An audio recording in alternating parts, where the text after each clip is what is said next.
Sing kuat ditinggal lunga, sopo sing atine ora loro, kenangan sing wis tak lakoni tak simpen ning jero ati, dhewe wis ra dadi siji.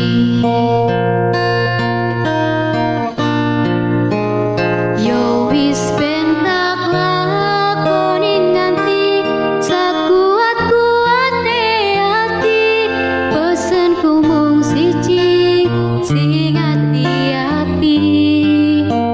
iso kumun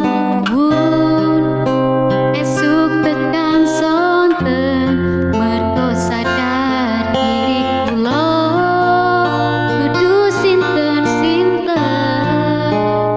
yo wis ben mung tak pendem rasa sing ono ning jero dodo tetep tak dongakno muga iso kumun muga ora ketun cakap semanten matur nuwun.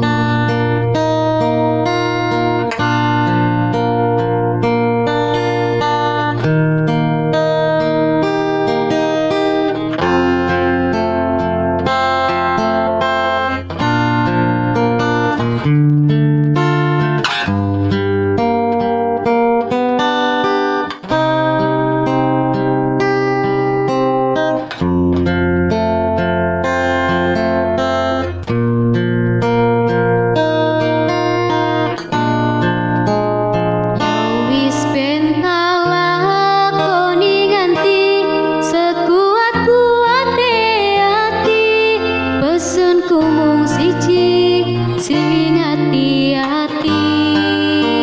iso kumung mendem esuk